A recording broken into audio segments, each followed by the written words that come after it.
మీరు సంపాదించిన మనీని హ్యాపీ మనీగా మార్చుకోవాలనుకుంటే విజువలైజేషన్ 2.0కి జాయిన్ అవ్వండి.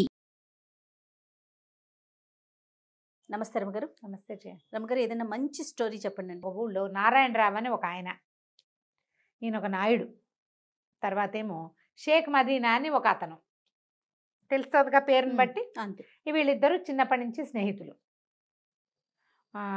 మదీనా కొంచెం దురుసువాడు, నారాయణరావు కొద్దిగా మృదు స్వభావం. దురుసువాడైనా కూడా వీళ్ళిద్దరూ ఫ్రెండ్లీగానే ఉండేవాళ్ళు. చాలా విషయాల్లో వ్యాపారాలు అవి చిన్న చిన్న వాటాలప్పుడు కలిసేవాళ్ళు, ఏదైనా వ్యవహారం ఉన్నప్పుడు కలిసి మాట్లాడుకునేవాళ్ళు. తర్వాత ఒకళ్ళకి మీద ఒకళ్ళకి ప్రీతి ఉండేది. ఇంకా ఎలా ఉండేదంటే, నారాయణరావు ఏదైనా యాత్రలకు వెళ్తే తన పొలం పుట్ర వ్యవహారాలన్నీ ఈ మదీనాకు అప్పచెప్పేవాడు. మదీనా కూడా యాత్రలకు వెళ్ళేవాడు వాళ్ళ అమ్మని తీసుకుని, దర్గాలు అవి చూడడానికి. అలాంటివి అప్పుడు ఆ రోజుల యాత్రలు అంటే 10 నెలల రోజులు పట్టేసేది కదా. తన ఇల్లు వాకిలి గొడ్డు గోదా పొలం వ్యవహారం అవి నారాయణరావుకి అప్పచెప్పేవాడు. అంత స్నేహం అనమాట. ఆస్తులు అప్పచెప్పడం అంటే స్నేహం కదా. అయితే అప్పుడట ఈ షేక్ మదీనాకి ఒక పింతలు ఉండేది, దూరపు ఆవిడకి పిల్ల జల్లా లేరు, భర్త కూడా గతిచ్చాడు. ఆవిడకి ఒక 3 ఎకరాల పొలం ఉండేది. అయితే ఆవిడని చూడ్డానికి వెళ్ళినప్పుడల్లా పళ్ళు పాలాలు పట్టుకెళ్ళి మొగుడు పెళ్ళాం ఇద్దరు, నువ్వు నా దగ్గర వచ్చి ఉండు, నీ పొలం నా పేరుని రాసి నీకు ఆ ఒక ముద్ద నేను వేయకపోతానా, ఇట్లా ఒంటరిగా ఎందుకు పడుంటావు ముసలిదానివి అనేవాడు. అనగా ఈ ముసలావిడికి నేను చేసుకోలేకపోతున్నా, ఒంటరిగా ఉండలేను, అక్కడికి వెళ్తే కోడలు ఒక ముద్ద వేస్తుంది అని చెప్పి ఇక్కడికి అనుకున్నాక ఈ మదీనా గారు చాలా ప్రయత్నం చేసి ఆ 3 ఎకరాలు తన పేరు మీద రాయించుకున్నాడు. ఆ ముద్ర పడిన దగ్గర నుంచి ఇక మొదలు ఆ ముద్ద వేసే బాధ కష్టంగా ఉంది వాళ్ళకి. ఏదో ఒకటి అనేది కోడలు బేగం గారు తిట్టేది, విసుక్కునేది, ఈవిడ ఒకటి తగలబడింది అనేది. అంతకుముందు చక్కగా స్వీట్లు గిట్లు చేసి పట్టుకెళ్ళి మంచిగా షీర్ కుర్మాలు అవి పెట్టేవాళ్ళు. షీర్ లేవు, కుర్మాలు లేవు, కూరలకే గతి లేదు, ఏదో పచ్చడి మెతుకులు పడేసేవాళ్ళు. ఆ పడేసే తిండి కూడా తిట్టేది, విసుక్కునేది. ఇంట్లో చిన్నపిల్లలు ఉంటే చేయలేక వస్తుంటే ముసలాళ్ళకి ఎక్కడ చేస్తామనేది. ఆవిడకి మెత్తగా వండాలి, పిల్లాడికే వండుకోనా నీకే వండనా అనేది.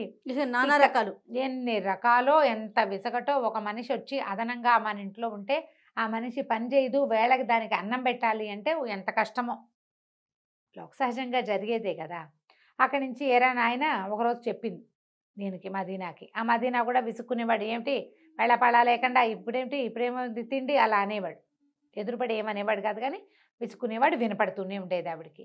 ఇక ఉండలేక ఆవిడ విసిగిపోయి ఓ రోజు వచ్చి, మదీనా నాయన నేను వేరే ఉంటా, మీ ఆవిడ బాధలు నేను పడలేకుండా ఉన్నా, నాకు నెలసరి ఖర్చు ఇచ్చేయి, నువ్వు నాది కాచుకుని తాగుతా, నేను మీ ఇంట్లో నీకు అడ్డంగా ఉండను, నీ పిల్లల మధ్యలో నేను కూడా ఓ పిల్లగా ఉంటే మీ ఆవిడ భరించలేకపోతుంది అనేసరికల్లో కేకలేశాడు.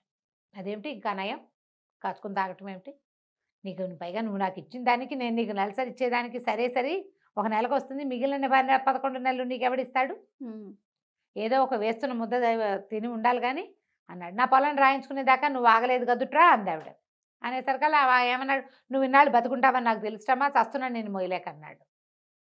దాంతో ఆవిడ ఇంకా ఊరుకోలే. పైగా చుట్టుపక్కల ముసలమ్మలు ఉంటారు కదా, నీ పొలం తింటూ వాళ్ళు నిన్ను అంటమేమిటి అని ఈవిడ ఎగసం చూశారు. సరే ఈవిడ పంచాయతీకి వెళ్ళింది.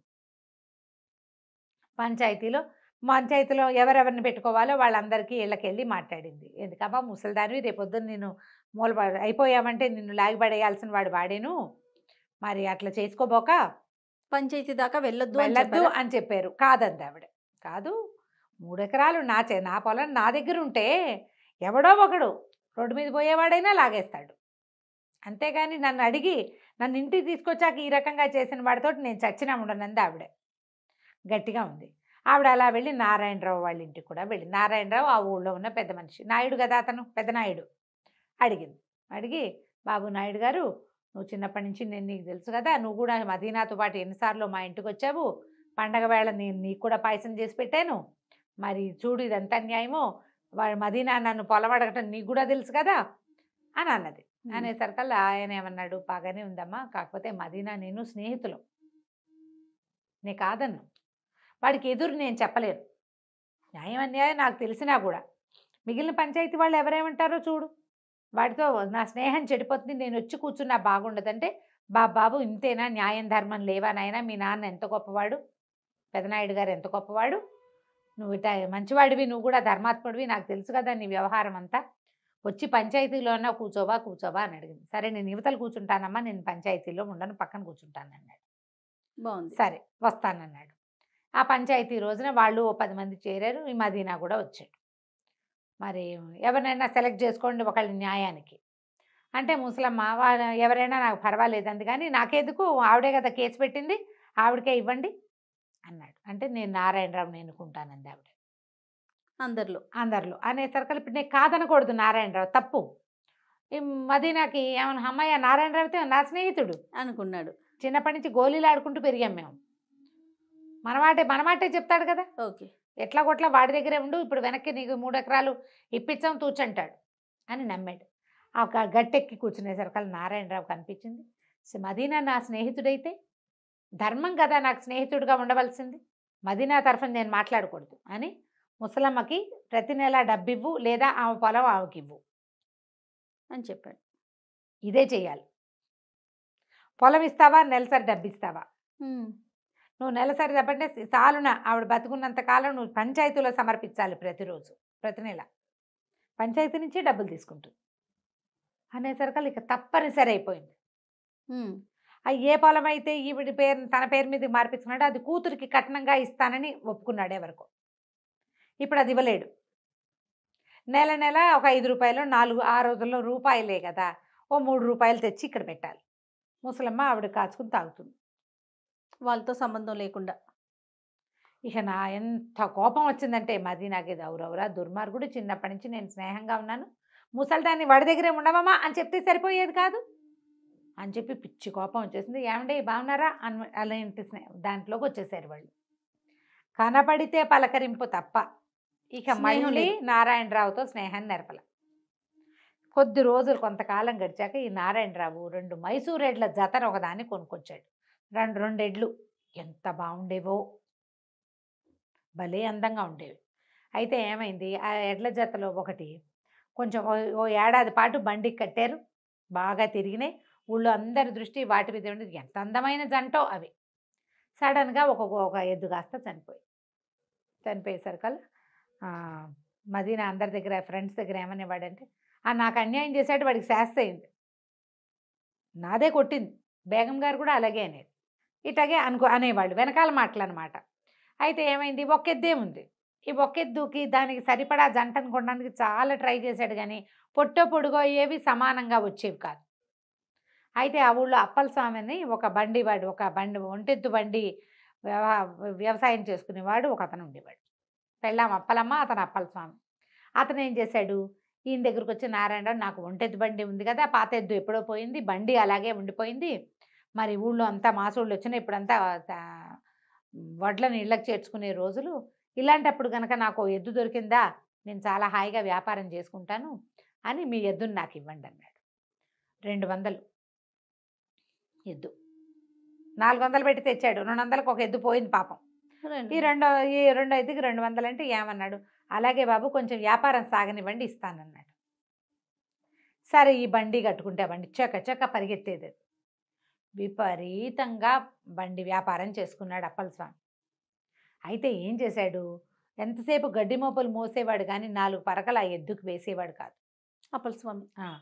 ఏదో ఎండుగడ్డి దొరికింది తినేది పచ్చికే తప్ప దానికి ఆహారం దొరకల. అంతకుముందు మైసూర్ ఎడ్లకి కొంచెం కాస్త చేత కావాలి, చక్కగా ఉలవలు, కాస్త దాణా, చిట్టు, తవుడు అలాంటివి పెడితే అవి నున్నగా ఉంటాయి. ఒట్టి గడ్డితో దాని బండి నడవద్దు దాని రకం. పైగా నారాయణరావు ఇంట్లో ఉన్నప్పుడు వాళ్ళు తవుడు చిట్టుతో పాటుగా మినపగడుగు పెట్టేవాళ్ళు, మినపొట్టు పెట్టేవాళ్ళు, ఎంతసేపు ఎద్దుని పోషించడంలో ఉండేవాళ్ళు. అప్పుడు నున్నగా ఉండేది. పైగా జోడిపోయిందన్న బెంగ ఒకటి ఉంది దానికి. ఇక్కడికి ఆహారం లభించక మెల్లిగా చిక్కిపోయి ఒకనాడు చాలా బరువు ఎక్కువ వేసేసాడు. ఒంటెద్దు బండికి 2 ఎడ్ల బండికి తేడా ఉంటుంది. 2 ఎడ్లు ఉన్నప్పుడు బరువు సమానంగా పంచుకుంటాయి. అవి ఒకటే ఉంటే అదొకటే కదా లాగాలి. దాంతో విపరీతమైన పనులతోటి ఆ ఎద్దు అలసిపోయింది. శక్తికి సరిపడా ఆహారం లభించాలి, ఎక్కడో కూలిపోయింది. అది కూలిపోయేసరికల్లా ఇంకేముంది, అయిపోయింది. ఎద్దు చనిపోయేసరికల్లా వీళ్ళు ఏమన్నారు, చచ్చుడు ఎద్దునిచ్చాడు నాకు నారాయణరావు అని తిట్టిపోశారు. నారాయణరావుకి ఏం తెలుసు, ఆయనేమో మాసోళ్ళ కోసం డబ్బులు వసూలు చేసుకోవడం కోసం వచ్చాడు.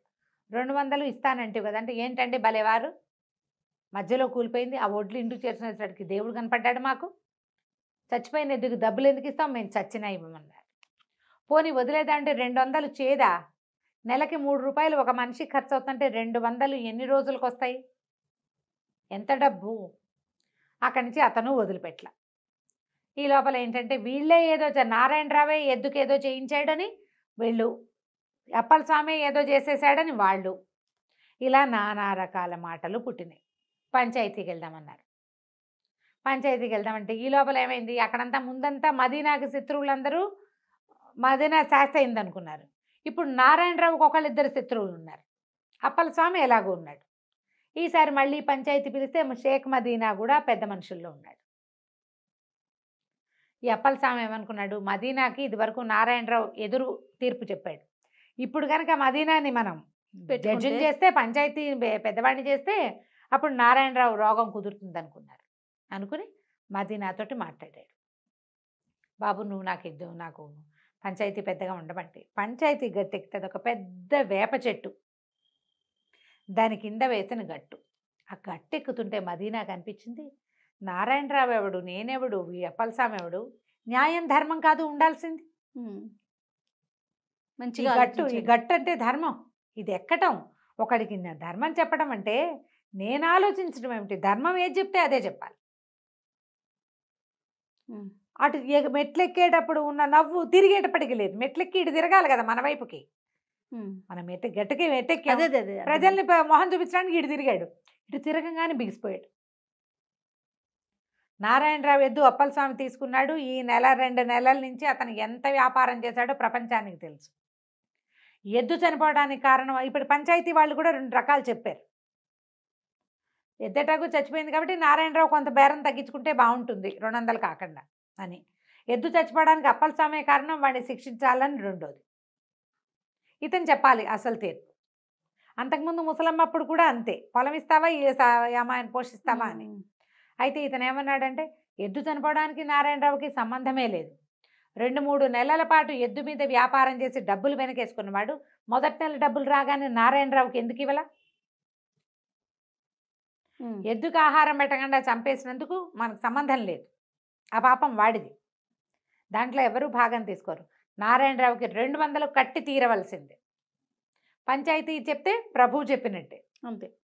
ఈ పంచాయతీ గట్టు దిగిన ఆ మదీనా వెళ్ళి నారాయణరావుని కావలించుకున్నాడు. నన్ను క్షమించు, ధర్మంలో ఉన్న విలువ ఏమిటో గట్టి ఎక్కాక కానీ నాకు అర్థం కాలేదు. ఆనాడు నువ్వు నా వైపు వహించలేదని నేను అనుకున్నాను, ధర్మం వైపు వహించావని నాకు ఇవాళ అర్థమైంది అని చెప్పి అప్పటి నుంచి మళ్ళీ స్నేహంగా ఉండటం మొదలుపెట్టారు.